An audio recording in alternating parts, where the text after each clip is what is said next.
Hello everyone. Welcome to For Nurses Preparation YouTube channel. I am Neeraj Kumar Kathal.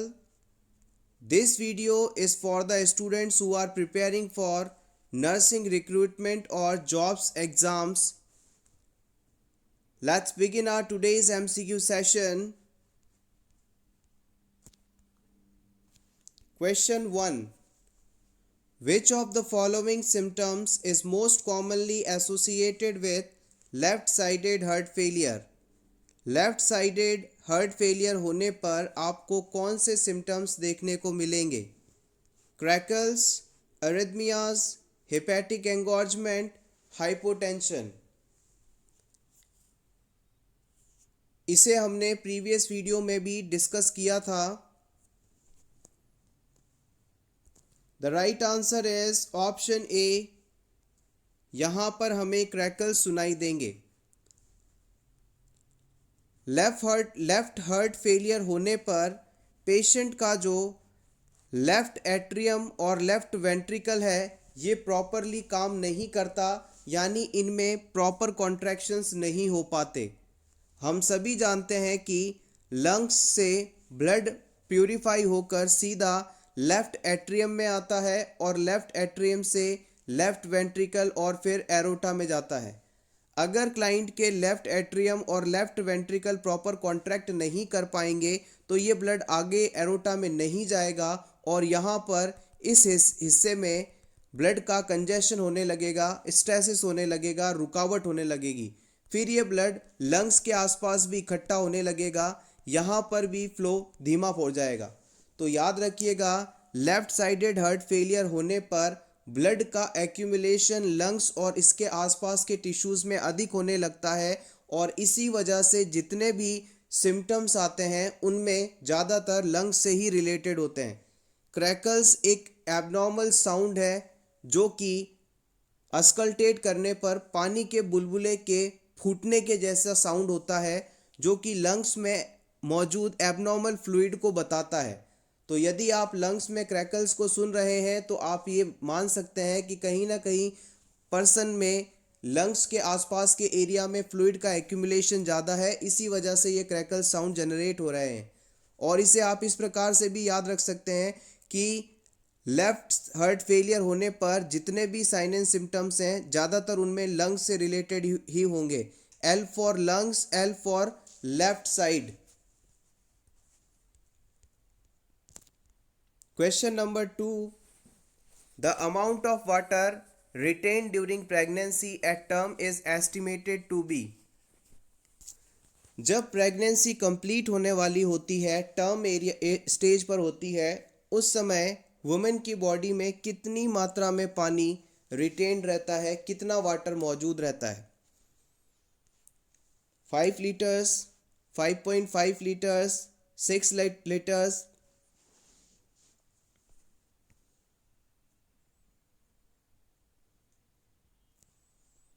The right answer is option D. Term pregnancy पर women की body में 6.5 litres fluid रहता है। Option D correct. The amount of extra water retained during pregnancy at term is estimated to be 6.5 liters.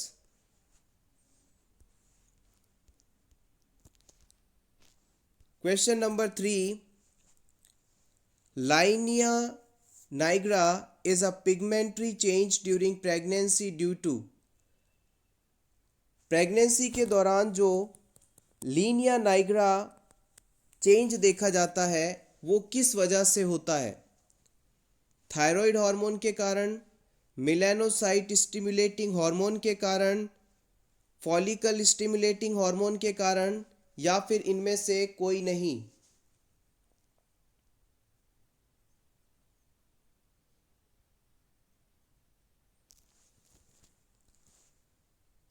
The right answer is option B. Melanocyte stimulating hormone. आइए इसके बारे में और जान लें। Linea nigra is a dark line or discoloration of abdomen above the umbilicus to the pubes that may be seen in pregnant women during the late pregnancy. देखिएगा, pregnancy के दौरान वुमेन की जिफॉइड प्रोसेस से लेकर जो symphysis pubis होती है वहाँ तक एक ब्लैक कलर का पिगमेंटेड लाइन देखने को मिलती है.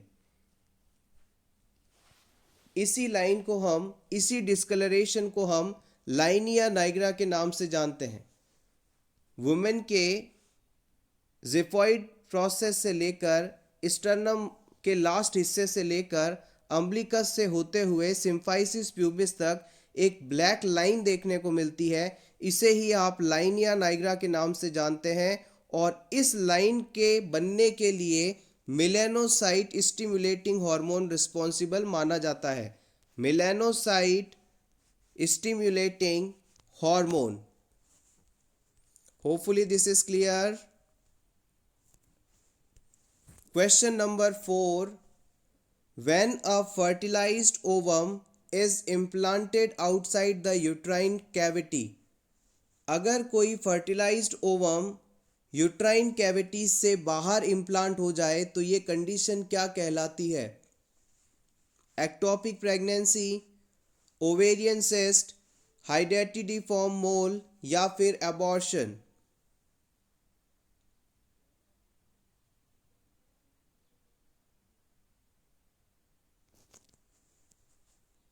The right answer is option A. Fertilised ovum का अपनी नॉर्मल इम्प्लांटेशन साइट पर इम्प्लांट ना हो करके किसी और जगह जाकर इम्प्लांट होना एक्टोपिक प्रेगनेंसी कहलाता है. नॉर्मली जो फर्टिलाइज्ड ओवम है वो यूट्रस के पोस्टीरियर सरफेस पर फंडस एरिया में इम्प्लांट होता है. एक्टोपिक प्रेगनेंसी की मोस्ट कॉमन साइट मानी जाती है एम्प्यूला. फैलोपियन ट्यूब का एम्प्यूला पार्ट एक्टोपिक प्रेगनेंसी का मोस्ट कॉमन साइट माना जाता है.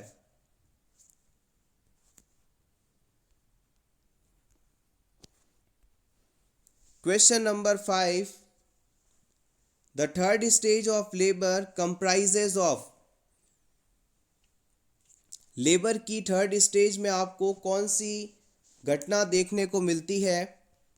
Delivery of foetus, effacement of cervix, placental separation, descent of foetus.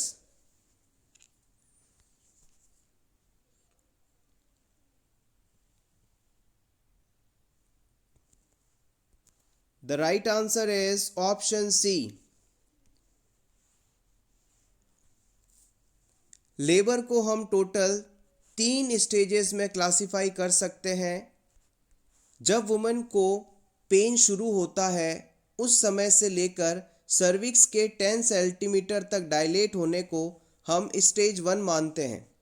जैसे ही सर्विक्स 10 सेंटीमीटर डायलेट होता है स्टेज 2 शुरू हो जाती है और जैसे ही बच्चा डिलीवर होता है स्टेज 2 कंप्लीट हो जाती है.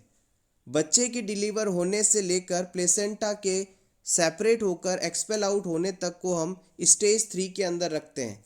यहाँ से आपसे पूछा गया था कि प्लेसेंटा का सेपरेशन, तो आप बताएंगे थर्ड स्टेज ऑफ लेबर में.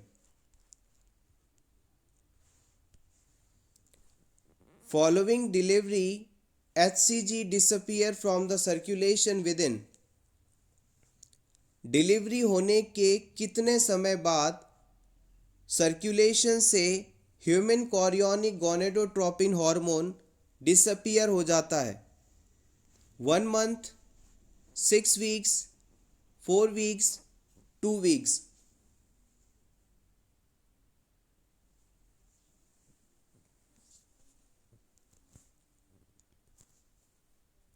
The right answer is option D, 2 weeks. आइए इसके बारे में और जान लें. आप चाहें तो इसका स्क्रीनशॉट ले सकते हैं. HCG इम्पॉर्टेंट है. HCG can be detected in maternal serum and urine as early as 8 to 9 days of fertilization. Maximum 60 to 70 days of pregnancy and disappears from the maternal circulation after 2 weeks of delivery. जैसे ही कोई women pregnant होती है, उसके conceive होते ही हम 8 से 9 दिनों बाद इसे उस वुमेन के यूरिन और सीरम में डिटेक्ट कर सकते हैं, फाइंड आउट कर सकते हैं। यूरिन में अगर HCG मौजूद है तो इसे हम यूरिन प्रेगनेंसी टेस्ट द्वारा आइडेंटिफाई करते हैं, जो कि टेस्ट किट आपने मार्केट में देखे होंगे। यूरिन का टेस्ट करके प्रेगनेंसी को कंफर्म है या नहीं ये बताते हैं। बेसिकली उन टेस्ट किट्स के द्वारा यूरिन के अंदर HCG मौजूद है या नहीं इस चीज़ को आइडेंटिफाई किया जाता है। अगर HCG मौजूद है तो वुमेन इज़ प्रेग्नेंट और नहीं है तो women is not pregnant. HCG का जो मैक्सिमम लेवल होता है बॉडी में प्रेगनेंसी के दौरान वो अराउंड 60 टू 70 डेज पर होता है। 60वें से लेकर 70वें दिन के बीच में HCG का लेवल मैक्सिमम होता है और बेबी के डिलीवर होने के बाद लगभग 2 सप्ताह बाद ये मदर की बॉडी से डिसअपियर हो जाता है। यानी डिलीवरी के बाद 2 सप्ताह निकल जाएं और आप फिर HCG के लिए टेस्ट करेंगे तो टेस्ट रिजल्ट्स आपको नेगेटिव मिलेंगे। Question number 8, in pregnant women change colour of genitalia is called as.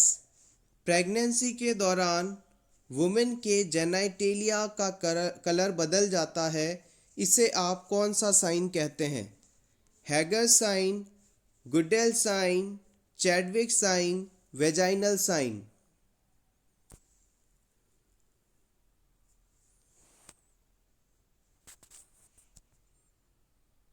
The right answer is option C. It is called Chadwick sign. Pregnancy के दौरान वुमेन का सर्विक्स ब्लू कलर का हो जाता है, इसे आप चैडविक साइन के नाम से जानते हैं। प्रेगनेंसी के दौरान वेजाइना का ब्लूइश होना जैक्वेमर साइन के नाम से जाना जाता है। Question number 9, total number of steps in nursing process. Nursing process में कुल कितने स्टेप्स होते हैं? 3, 4, 5, 6। बहुत ही बेसिक और इंपॉर्टेंट क्वेश्चन है। Option C is correct here. Total nursing process के अंदर 5 स्टेप्स होते हैं। इन्हें याद रखने के लिए आप एडपाई टर्म को याद रख सकते हैं। ए से असेसमेंट, डी से नर्सिंग डायग्नोसिस, पी से प्लानिंग, आई से इम्प्लीमेंटेशन और ई से evaluation.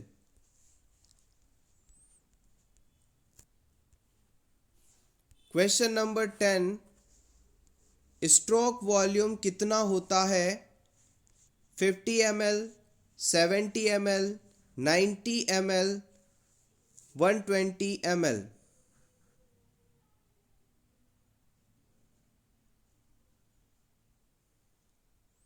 The right answer is option B, 70 ml। जब एक बार हमारा हार्ट का लेफ्ट वेंट्रिकल कॉन्ट्रैक्ट करता है तो इस कॉन्ट्रैक्शन के द्वारा कितना ब्लड एरोटा में भेजा गया है, इसे हम स्ट्रोक वॉल्यूम के नाम से जानते हैं। लेफ्ट वेंट्रिकल के कॉन्ट्रैक्ट होने पर एरोटा में कितना ब्लड भेजा गया है, इसे हम स्ट्रोक वॉल्यूम के नाम से जानते हैं और ये जो मात्रा है 70 ml के आसपास होती है। Question number 11, an abnormally slow breathing rate is called as. बहुत ही स्लो ब्रीथिंग रेट क्या कहलाती है? Bradypnoea, bradycardia, tachypnoea, tachycardia.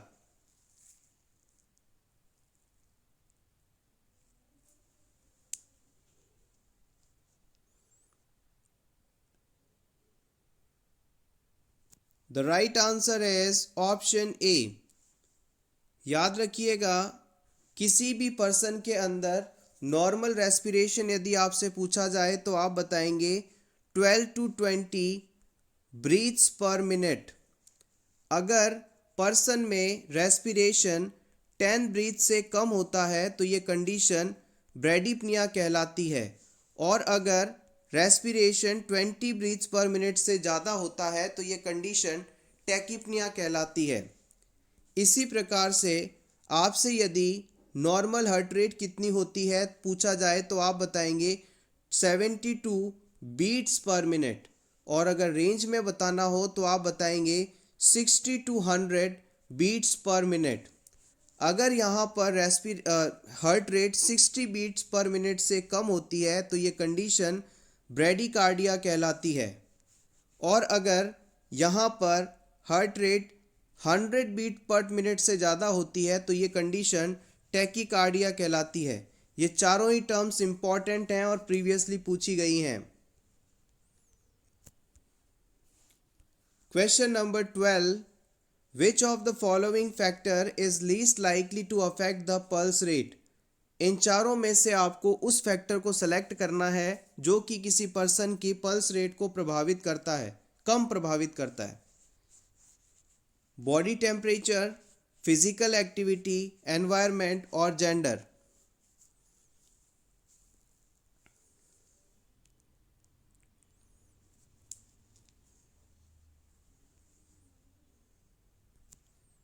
The right answer is option C.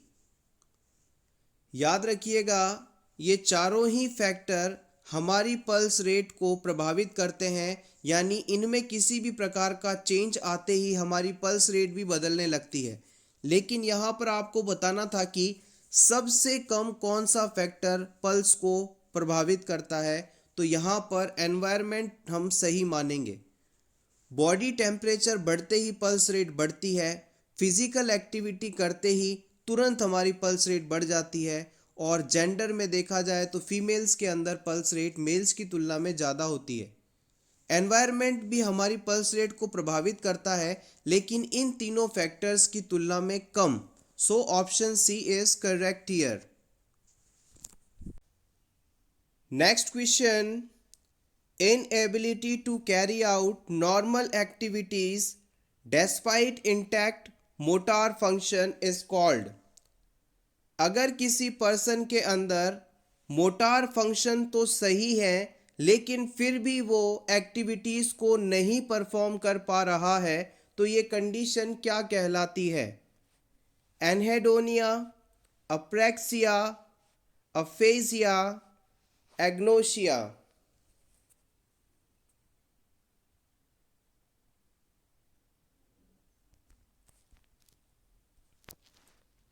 The right answer is option B. It is called apraxia. आइए इसके बारे में और जान लें।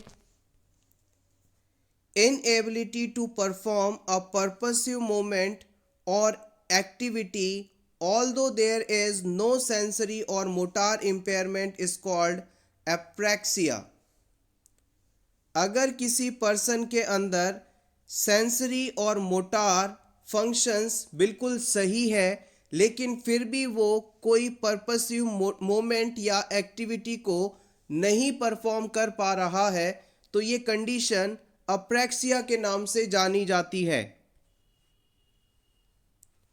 ऑप्शन में दिया गया शब्द अफेक्सिया का मतलब है a complete loss of language comprehension और प्रोडक्शन इज कॉल्ड अफेशिया। अफेशिया एक ऐसी कंडीशन है जिसमें पर्सन सिंपली बोल नहीं पाता, अपनी बात को एक्सप्रेस नहीं कर पाता, लैंग्वेज का कंप्रीहेंशन नहीं कर पाता। नेक्स्ट आता है agnosia, inability to recognise sight, sound, words और अदर सेंसरी इंफॉर्मेशन। ऐसी कोई भी चीज जिसे पर्सन पहले से जानता था लेकिन किसी कारणवश उसे नहीं पहचान पाता तो ये कंडीशन एग्नोशिया के नाम से जानी जाती है। फैमिलियर ऑब्जेक्ट्स को अनफैमिलियर समझना एग्नोशिया कहलाता है।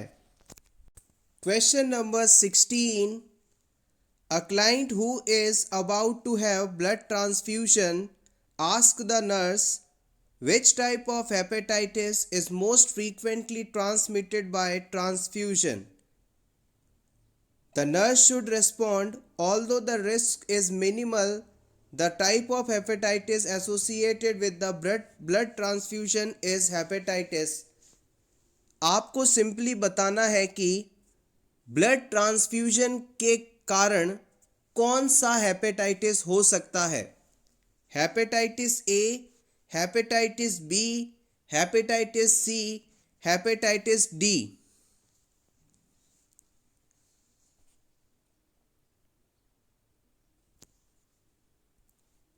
The right answer is option C. यहाँ पर हेपेटाइटिस सी होना इम्पॉर्टेंटली देखा जा सकता है। Hepatitis C is caused by parenterally and also known as post transfusional hepatitis. याद रखिएगा, हेपेटाइटिस सी को हम पोस्ट ट्रांसफ्यूजनल हेपेटाइटिस के नाम से जानते हैं और इसे प्रीवियस एग्जाम में पूछा भी गया है। Question number 17. Exchange of gases between the blood and lungs is called as। Lungs और ब्लड के बीच में होने वाला गैसियस एक्सचेंज क्या कहलाता है? Oxygenation, external respiration, internal respiration, excretion.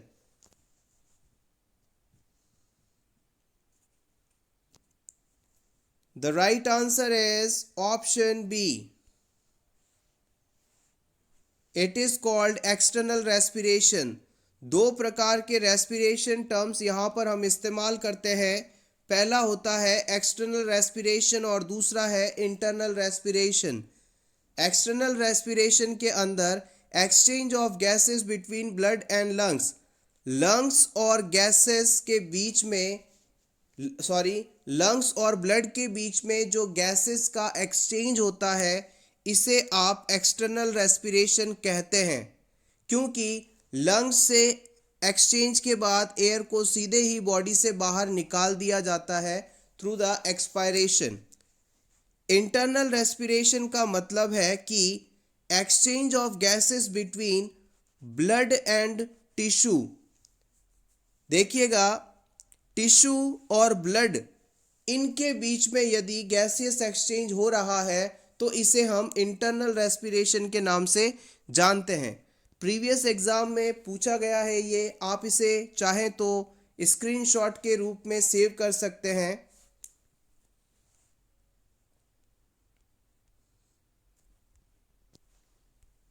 Important question, question number 18।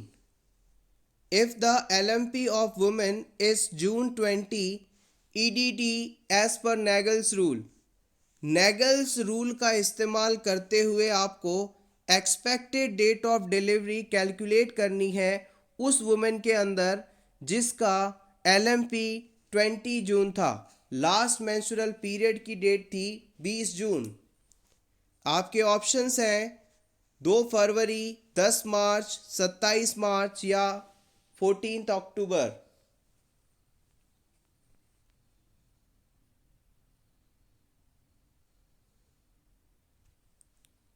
The right answer is option C. जब भी आपको नेगल्स फॉर्मूला का यूज करते हुए LMP कैलकुलेट करनी होती है, EDD कैलकुलेट करनी होती है, तो आप इस फॉर्मूला का इस्तेमाल करेंगे। Last menstrual period date plus 9 months plus 7 days। यहाँ पर LMP दी गई है 20 जून। अब इसको आप 9 months ऐड करेंगे तो जुलाई, अगस्त, सितंबर, अक्टूबर, नवंबर, दिसंबर, जनवरी, फरवरी, मार्च। तो 9 months ऐड करेंगे तो यहाँ पर ये आ जाएगा मार्च, और 7 days ऐड करेंगे तो ये डेट हो जाएगी 27। तो इस वुमेन में अराउंड 27 मार्च को डिलीवरी होने की संभावना होगी।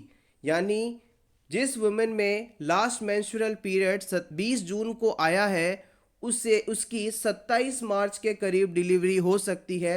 ये उसकी एक्सपेक्टेड डेट ऑफ डिलीवरी मानी जाएगी। So option C is correct here.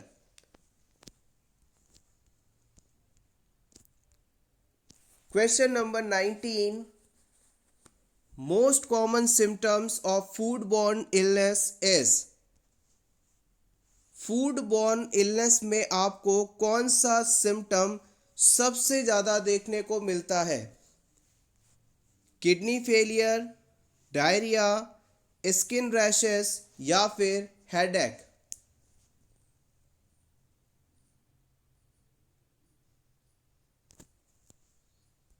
The right answer is option B. Foodborne illness का मतलब है कि आपने ऐसा कोई फूड सब्सटेंस खा लिया है जो कि सही नहीं था, पुराना था, कंटैमिनेटेड था. इस सिचुएशन में सबसे ज़्यादा साइन एंड सिम्टम्स के रूप में नोज़िया, वॉमिटिंग और डायरिया देखने को मिलता है.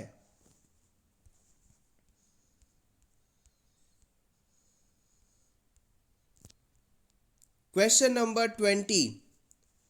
Lymphatic filariasis is not caused by. इन चारों ऑप्शंस में से लिम्फेटिक फाइलेरियासिस किसके द्वारा नहीं होता? वुचेरेरिया ब्रूजिया, वुचेरेरिया बैंक्रॉफ्टी, बुर्जिया मालाई या फिर Brugia टिमोरी?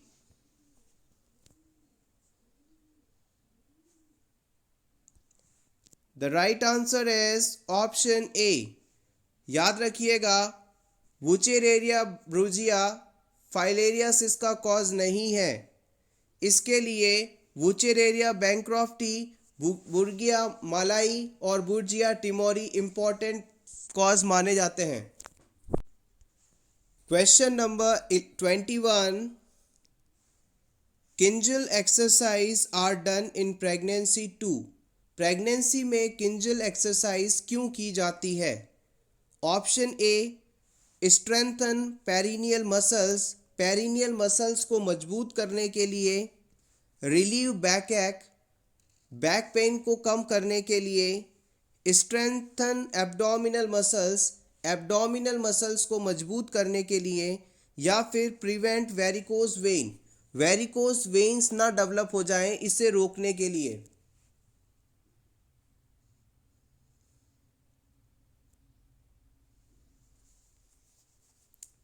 The right answer is option A.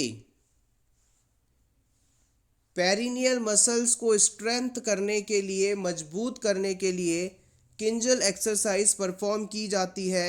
Option A correct.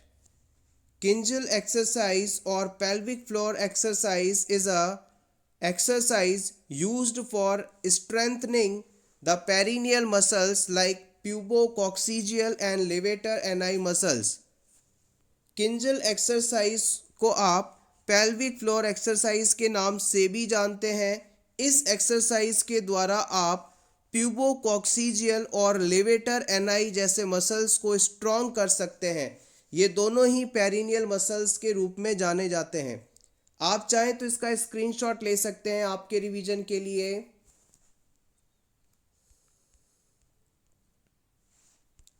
The patient should repeatedly and rapidly alternating contracting 10 to 20 seconds and relaxing 20 seconds to the muscles. इस Kinjal exercise के दौरान person अपने पेरिनियल एरिया के muscles को 10 से 20 second तक contract करता है और फिर 20 सेकंड के लिए रिलैक्स करता है, फिर कॉन्ट्रैक्ट करता है, फिर रिलैक्स करता है. ये पीरियड दोहराता रहता है. Question number 22. You are teaching Kinjal exercise to a female patient. Her understanding of these exercise is correct when she states that. आप किसी फीमेल को किंजल एक्सरसाइज के बारे में बता रहे हैं. पूरा प्रोसेस समझाने के बाद इस वुमेन के द्वारा कौन सा स्टेटमेंट कहने पर आप ये मानेंगे कि हाँ, अब इस वुमेन को किंजल एक्सरसाइज के बारे में पूरी जानकारी हो चुकी है? आपके ऑप्शंस हैं. These exercise will reduce dribbling of my urine. वो वुमेन कहेगी कि उसके ड्रिबलिंग ऑफ यूरिन की प्रॉब्लम इन एक्सरसाइज से ठीक हो जाएगी. Option B, these exercise will reduce the recurrent urinary tract infection I get. उस वुमेन में हो रहा यूटीआई जो है वो कम हो जाएगा. these exercise are for treating my hemorrhoids. इससे जो पाइल्स की प्रॉब्लम है वो ठीक हो जाएगी. Option D, these exercise will reduce the fecal incontinence. ये फीकल इनकॉन्टिनेंस को रिलैक्स करेगी, ठीक करेगी.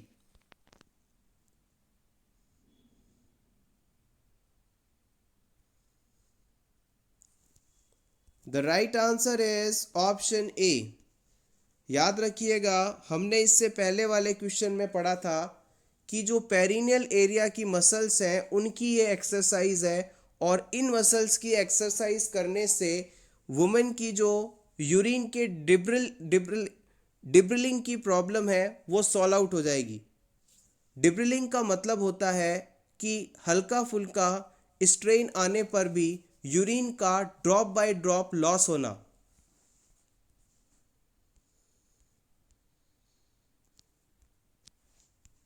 Question number 23.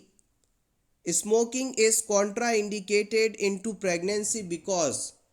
प्रेगनेंसी में स्मोकिंग क्यों नहीं करने की सलाह दी जाती है?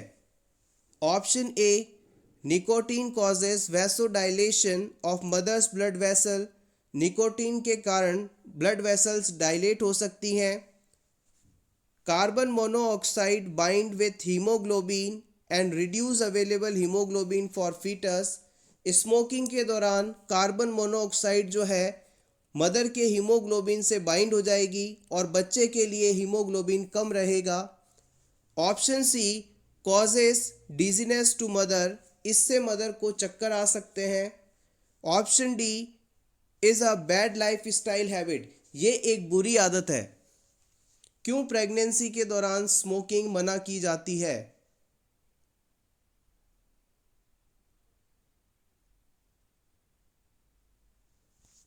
The right answer is option B. जब वुमेन प्रेगनेंसी के दौरान स्मोकिंग करती है तो इस स्मोक के कारण जो कार्बन मोनोऑक्साइड है वो मदर के ब्लड में जाती है, और ये कार्बन मोनोऑक्साइड जो है हीमोग्लोबिन के साथ बहुत ही अच्छे से बाइंड हो जाती है. अब मदर की बॉडी के अंदर हीमोग्लोबिन की मात्रा कम हो गई है. हम सभी जानते हैं कि हीमोग्लोबिन एक ऐसा कंटेंट है जो कि ऑक्सीजन के ट्रांसपोर्टेशन के लिए ज़रूरी है. अगर हीमोग्लोबिन कम होगा तो बच्चे तक ऑक्सीजन नहीं पहुंच पाएगी, और ऑक्सीजन के अभाव में बच्चे में डिस्ट्रेस हो सकता है, डेथ तक हो सकती है.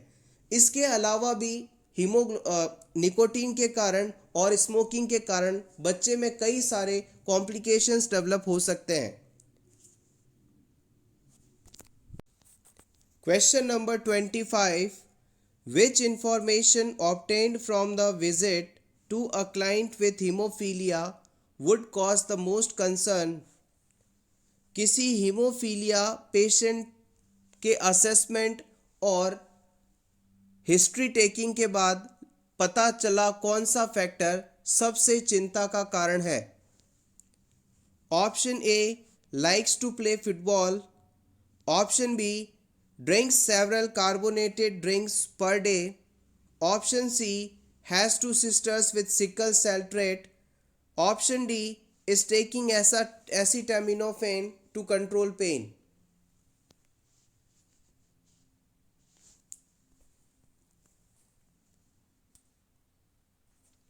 The right answer is option A. यहाँ पर हीमोफीलिया का पेशेंट है, और हम सभी जानते हैं कि हीमोफीलिया एक ब्लीडिंग डिसऑर्डर है. हीमोफीलिया के अंदर क्लॉटिंग फैक्टर्स की कमी हो जाती है, जिसके कारण थोड़ी सी भी चोट लगने पर इन पेशेंट्स के अंदर बहुत ही ज़्यादा ब्लीडिंग देखने को मिलती है. अगर पर्सन फुटबॉल खेलना पसंद करता है, और इस खेल को हम कॉन्टैक्ट स्पोर्ट्स के नाम से जानते हैं, जो कि इन पेशेंट्स के लिए कॉन्ट्रा इंडिकेटेड होते हैं, इन्हें नहीं खेलने दिया जाता. देखिएगा, फुटबॉल खेलने के दौरान बॉल से या किसी और कारण से पेशेंट को इंजरी हो सकती है, चोट लग सकती है, और चोट लगने पर हो सकता है पर्सन को इतना ज़्यादा ब्लीड हो जाए कि उसकी जान बचाना भी मुश्किल हो, तो ऐसे पर्सन्स को हम फुटबॉल नहीं खेलने देते. So it is a cause of concern here for the haemophilia patient. Next question. The nurse on oncology is caring for a client with white blood cell count of 800 and platelet count 1,50,000, red blood cell count 2,50,000. During evening visitation, a visitor is noted to be coughing and sneezing. What action should the nurse take? आप as a nurse किसी cancer department में, oncology department में काम कर रहे हैं. आपके under में जो पेशेंट है उस पेशेंट का WBC काउंट 800 है, प्लेटलेट काउंट 1.5 लाख है, और RBC काउंट जो है वो 2,50,000 है. इस पेशेंट के पास इससे मिलने कोई विजिटर आता है जो कि कफिंग कर रहा है, स्नीजिंग कर रहा है. इस सिचुएशन में एज अ नर्स आप क्या करेंगे? आपके ऑप्शंस हैं. Option A, ask the visitor to wash his hands. हम उस विजिटर से, जो पेशेंट से मिलने आया है, उससे कहेंगे कि आप अपने हाथ धो लीजिए. Option B, document the visitor's condition in the chart. हम विजिटर की स्नीजिंग और कफिंग वाली कंडीशन को डॉक्यूमेंट करेंगे. Option C, ask the visitor to leave and not return until the client's WBC count return to 1,000. हम इस client को, इस विजिटर को कहेंगे कि आप अभी यहाँ से चले जाइए और आप इस पेशेंट से तब तक नहीं मिल सकते जब तक कि इसकी WBC काउंट 1,000 ना लौट आए. या फिर option D, provide the visitor with a mask and gown. हम इस विजिटर को मास्क और गाउन प्रोवाइड करेंगे.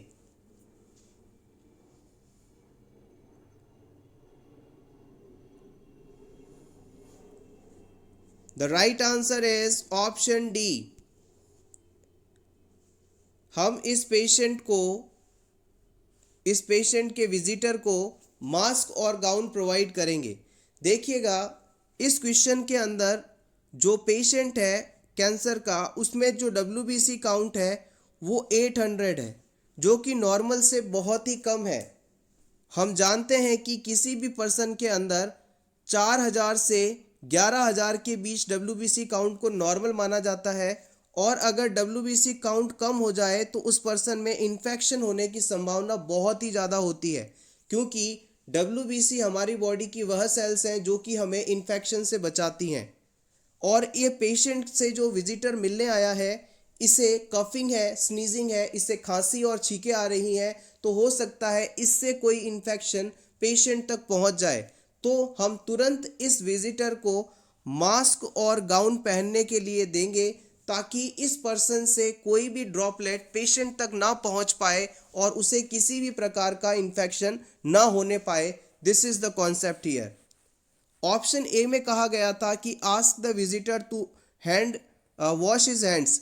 हम पेशेंट के, जो विजिटर आया है, उसे हैंड वॉशिंग करवा के ड्रॉपलेट के इन्फेक्शन का ट्रांसमिशन नहीं रोक सकते. उसके लिए तो हमें मास्क का इस्तेमाल करना ही होगा. सो ये ऑप्शन गलत माना जाएगा. Document the visitor's condition in the chart. Document करना प्रॉपर इंटरवेंशन नहीं है, ये अधूरा काम है. Ask the visitor to leave. हम इस पेशेंट से, विजिटर से कहेंगे कि आप उस समय तक ना पेशेंट से मिलने आए जब तक कि इसका WBC काउंट 1,000 हो जाए. 1,000 काउंट WBC का भी काफ़ी कम है. जब तक काउंट 4,000 ना हो जाए तब तक किसी से मिलने देना पेशेंट के लिए बहुत ही रिस्क वाली बात है. सो यहाँ पर ऑप्शन डी को सही माना जाएगा. Question number 27. Immediately following the removal of chest tube, the nurse would. किसी पेशेंट में लगी चेस्ट ट्यूब को निकाल देने के बाद इमीडिएटली एज अ नर्स आप क्या करेंगे? आपके ऑप्शंस हैं. Order a chest X-ray.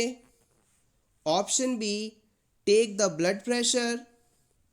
Option C, cover the insertion site with Vaseline gauze. Option D, ask the client to perform Valsalva's maneuver.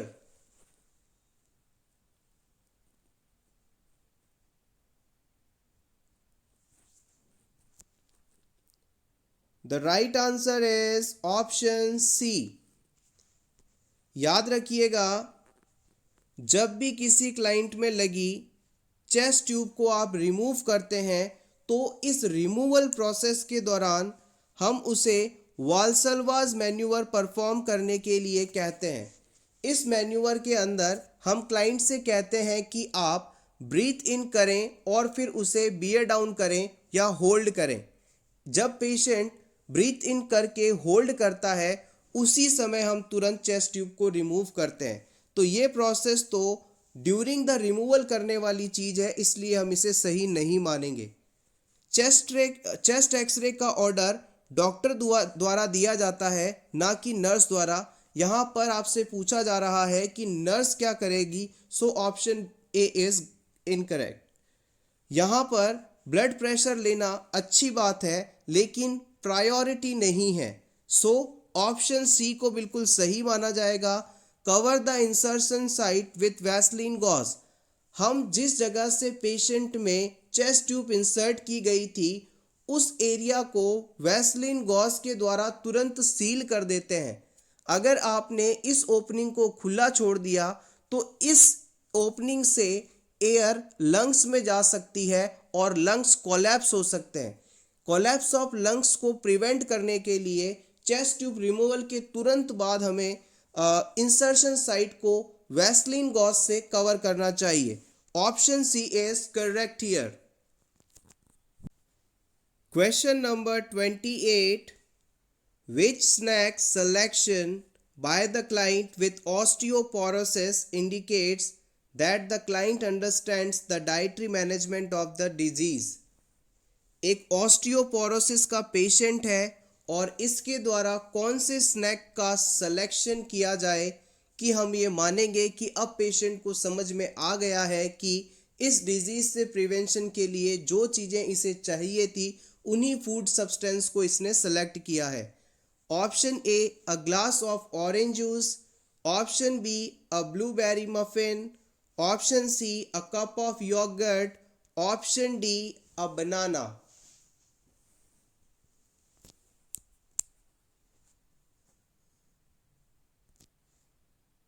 The right answer is option C. देखिएगा, a cup of yoghurt calcium का एक बहुत ही अच्छा source माना जाता है और इसका सिलेक्शन यहाँ पर सही सिलेक्शन माना जाएगा। ऑस्टियोपोरोसिस कंडीशन क्या है? ऑस्टियोपोरोसिस कंडीशन के अंदर पर्सन की बोन्स के अंदर कैल्शियम की कमी होने लगती है। कैल्शियम की कमी के कारण बोन्स के अंदर छोटे छोटे होल्स बन जाते हैं, पोर बन जाते हैं और ये बोन्स बहुत ही ज़्यादा फ्रेजाइल हो जाती हैं। यानी अगर इन पर थोड़ा सा भी दबाव पड़े, स्ट्रेच पड़े या जर्क लगे तो ये ब्रेक डाउन हो सकती हैं, इनमें फ्रैक्चर हो सकता है। तो इन सिचुएशन में इस कंडीशन को ट्रीट करने के लिए क्लाइंट को हम ये कहते हैं कि आप ज़्यादा से ज़्यादा कैल्शियम का इंटेक करें और इससे आपकी बोन्स को मजबूती मिलेगी। A food with the most calcium is the yogurt. इन चारों ऑप्शंस में से योगर्ट सबसे ज़्यादा कैल्शियम सोर्स वाला फूड सब्सटेंस है। The others are good choices but not as good as yogurt which has approximately 400 mg of calcium. याद रखिएगा, इम्पॉर्टेंट है, योगर्ट जो कंटेंट होता है उसके अंदर 400 mg कैल्शियम होता है। 400 mg कैल्शियम होता है एक कप योगर्ट के अंदर। योगर्ट जो है हमारे इंटेस्टाइन्स के लिए भी बहुत ही हेल्पफुल होता है। ये हमारे बैक्टीरियल फ्लोरा को बढ़ाने का काम करता है। आप चाहें तो इसका स्क्रीनशॉट ले सकते हैं, इम्पॉर्टेंट है। Question number 29. The elderly client with hypomagnesemia is admitted to the unit with an order of magnesium sulfate. Which action by the nurse indicates understanding of magnesium sulfate? देखिएगा, एक एल्डरली क्लाइंट है जिसके अंदर magnesium की कमी थी। Magnesium की कमी को पूरा करने के लिए इसे MgSO4 यानी मैग्नीशियम सल्फेट दिया जा रहा है। इस क्लाइंट में कौन सा एक्शन बहुत ही इम्पॉर्टेंट माना जाएगा? एज अ नर्स, जिन क्लाइंट्स को मैग्नीशियम सल्फेट दिया जाता है उनकी केयर के दौरान आपको किस चीज़ का खास ख्याल रखना है? आपके ऑप्शंस हैं, the nurse place a sign over the bed not to check blood pressure in left arm. हम इस पेशेंट के बेड के ऊपर एक मार्किंग लगाएंगे जिसमें लिखा होगा कि इस पेशेंट के लेफ्ट आर्म से आपको बीपी नहीं लेना है। Option B, the nurse places a padded tongue blade at the bed side. हम इस पेशेंट के बेड के पास पैडेड टंग ब्लेड रखेंगे। Option C, the nurse measures the urine output early. हम यूरिन आउटपुट को आर्ली मीजर करेंगे। Option D, the nurse darkens the room. हम रूम में अंधेरा रखेंगे या बहुत ही हल्की लाइट जलाएंगे, डिम लाइट रखेंगे। Choose your option. MgSO4 जिस पेशेंट को दिया जा रहा हो तो आप किस चीज़ पर ख्याल रखेंगे, किस चीज़ का ख्याल रखेंगे?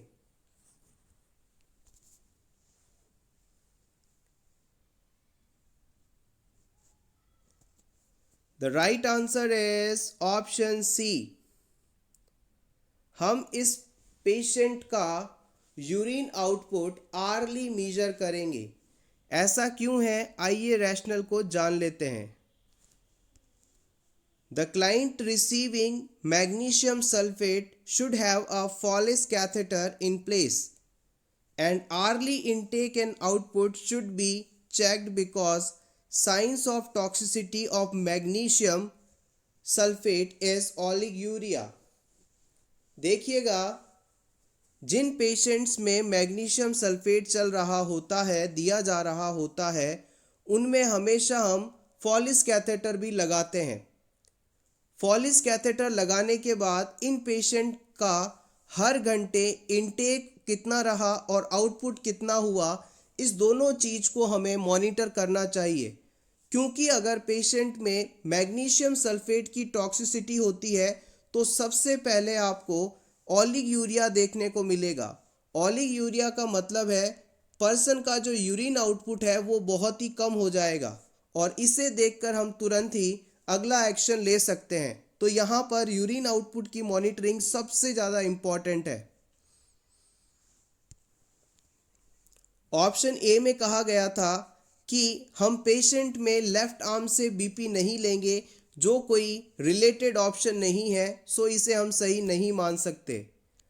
ऑप्शन बी के अंदर कहा गया था कि हम पेशेंट के बेड के पास में पैडेड टंग ब्लेड रखेंगे, जो कि अक्सर हम उन पेशेंट्स के लिए इस्तेमाल करते हैं जिनमें सीजर्स या कन्वल्शंस आने का खतरा रहता है। सीजर्स के दौरान पर्सन टंग बाइट ना कर ले, इस चीज़ से बचाव के लिए पैडेड टंग ब्लेड वहाँ पर रखा जाता है।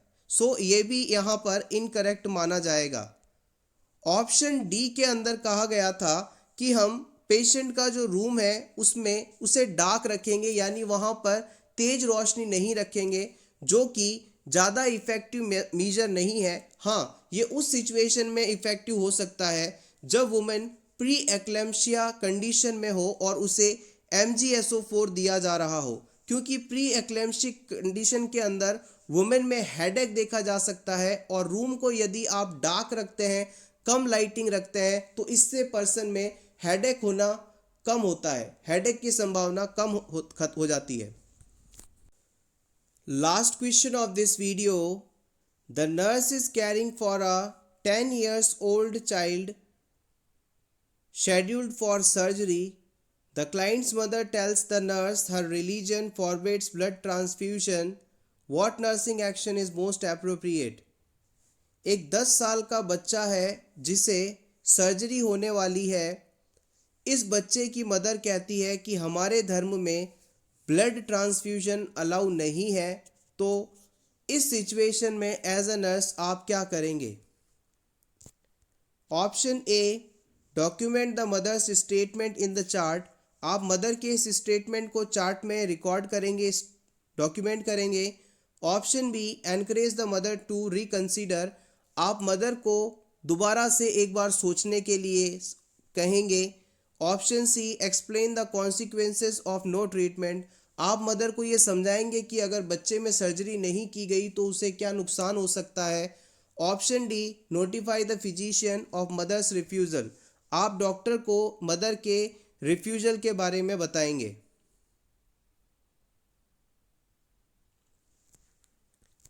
The right answer is option D. देखिएगा, अगर मदर ने ब्लड ट्रांसफ्यूजन के लिए मना किया है तो सर्जरी का हो पाना थोड़ा मुश्किल है। इस बारे में हमें सबसे पहले फिजिशियन को बताना सबसे ज़रूरी रहेगा।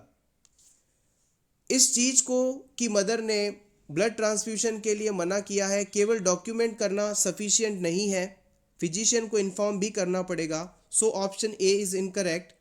ऑप्शन बी में कहा गया था कि मदर को हम दोबारा सोचने के लिए कहेंगे, जो कि गलत है।